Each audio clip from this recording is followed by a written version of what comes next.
আসসালামু আলাইকুম, সবাই কেমন আছেন? আলহামদুলিল্লাহ, জি আমি ভালো আছি। তো আজকে আমার ব্রয়লার মুরগির 12 দিন। তো আজকে আলহামদুলিল্লাহ ভুট্টা ফার্মেন্টেশন করছি। তো ভুট্টা ফার্মেন্টেশনের ভিডিওটা আপনাদেরকে ইনশাল্লাহ রাত্রে 9টার দিকে আপলোড দেব। তো এখন আমি যেটা দিনের ভিডিও 12 দিনের। তো 12 দিনে আপনাদেরকে আমার ব্রয়লার বাচ্চার আপডেটটা জানিয়ে দিচ্ছি। তো আজকে সকাল থেকে মাশাআল্লাহ একটু রোদ আছে। তো এই রোদ্রে মোটামুটি আমার লিটারটা অনেক ভিজে গেছিলো, যদিও ছাই ইউজ করছিলাম, তারপরেও ওরা যে কোনায় কোনায় যায়, কোনায় কোনায়গুলি একদম ভিজে যায়। তো এই জন্য আমি সকালেও তুষ দিয়েছি উপর দিয়ে, তারপরে রোদ্রে মোটামুটি অনেকটা শুকিয়ে গেছে। আর মুরগিগুলি আসলে ছাই অনেকটা কালো হয়ে গেছে পাখাগুলি। তো তারপরেও মাশাআল্লাহ মুরগি সুস্থ আছে, মুরগির কোনো রকম প্রবলেম নাই, মাশাআল্লাহ খুবই সুস্থ আছে। তো আপনারা অনেকেই ব্রয়লার মুরগির আপডেট দেখতে চান, তো সেই জন্য আমার ওই যে নিচে যে পালন করছি মাচায়, তো এই ব্রয়লার মুরগির আপডেটটা আপনাদেরকে দেখাচ্ছি। তো দেখতেই পারতেছেন আমার আসলে এখানে 80 পিস মুরগির ভিতরে মোটামুটি 4টা মুরগি মারা গেছে। আর বাকি মুরগিগুলো মাশাআল্লাহ তার ভিতরে 2-3টা মুরগি আমি নিজেই জব করে খেয়েছি, আর বিক্রি করেছি প্রায় 40টার মতো।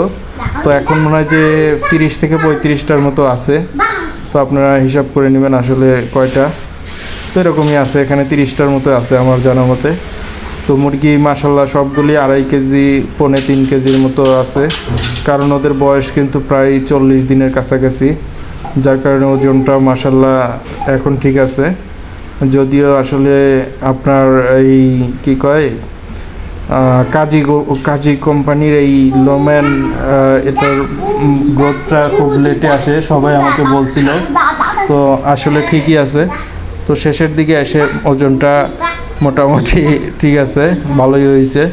কিন্তু কিছু মুরগি একদম পিচ্চি ছিল, ছোট একদম, যার কারণে আমার আসলে একটু প্রবলেম হয়েছে যে পিচ্চি মুরগিগুলি 1 কেজি 1.5 কেজি সাইজও বিক্রি করতে হয়েছে। আর বড় মুরগিগুলি মাশাআল্লাহ ওজন ঠিক আছে, 3.5 কেজি 2.5 কেজি এইরকম সাইজ। আর এই যে এখানে দেখুন আমার টাইগার মুরগিগুলো মাশাআল্লাহ দেখতে সাদাগুলি একদম ব্রয়লারের মতো দেখা গেলেও এগুলি কিন্তু টাইগার। তো টাইগার মুরগিগুলি মাশাআল্লাহ ওজন প্রায় মোরগগুলি 3 কেজির কাছাকাছি। আর মুরগিগুলো কিছু মুরগি আছে প্রায় 2.5 কেজির প্লাস, আর 2 কেজি সাইজের সবই বলা যায়। তার ভিতর 2টা মুরগি আছে ছোট, যেগুলি 1.5 কেজি সাইজের আছে, 1.5 কেজির ভিতরে আর কি। তো এখানে আমার কিছু মুরগি মারা গেছে, আপনাদের হয়তো অনেকেই জানেন না। আমার প্রায় 3টা কি 4টা মুরগি মারা গেছে। এখন এখানে মনে হয় যে 30টা মুরগির মতো আছে, 30 কি 29টা মুরগি আছে। কারণ আমার একটা মুরগি এখান থেকে একজন মোরগ নিয়ে গেছিলো, একটা সেল করে দেওয়া হয়েছে। তো এই জন্য এখানে 29টা কি 30টা মুরগি আছে।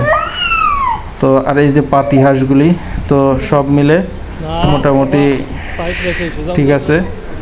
আর এই মুরগিগুলোর ভিতরে আমি ভেবেছিলাম প্রথমে যে মোরগ কম হবে, তো এখন দেখতেছি যে মোরগ প্রায় 7টা মোরগ আমি দেখতে পারলাম। তো 7টা মোরগ, তার ভিতর 2টা একদম সাদা, আর 2টা সাদার ভিতরে গলার কাছে কালো, আর 3টা মোরগ লাল, একদম লাল। তো 7টা মোরগ বলা যায়। আর মুরগি আছে বাকি ধরেন 20-22টা। তো মাশাআল্লাহ ঠিক আছে, সবগুলি বড় আছে। তো আপনাদেরকে আর একটা সারপ্রাইজ দেই, আমার কিন্তু ব্রয়লার মুরগিকে আমি মোটামুটি ধরেন যে ওদেরকে আমি 4-5 দিন হলো সোনালি ফিড খাওয়াইতেছি। কারণ এখানে আমি যেহেতু ওদেরকে এখনও ভুট্টা ফার্মেন্টেশন খাওয়াই নাই, তো ওদেরকে সোনালি ফিড খাওয়াই, সোনালি ফিডে মোটামুটি বড় হয়। তো এটা আপনাদেরকে আমি যখন পূর্ণাঙ্গ রেজাল্ট পাবো তখন এই জিনিসটা আমি আপনাদেরকে প্রচার করে সবাইকে জানাবো আর কি। তো আপনাদেরকে আগে একটু বলে রাখলাম যে আমি 5 দিন হলো ওদেরকে সোনালি ফিড খাওয়াই, তাতে মাশাআল্লাহ আমার গ্রোথের কোনো প্রবলেম হয় নাই এখনও। আবার ধরেন যে ওরা সুস্থ থাকে, কোনো রকম স্ট্রোক হয় না। তো যাই হোক, আজকের ভিডিও এ পর্যন্তই। সবাই ভালো থাকবেন, সুস্থ থাকবেন। আল্লাহ হাফেজ।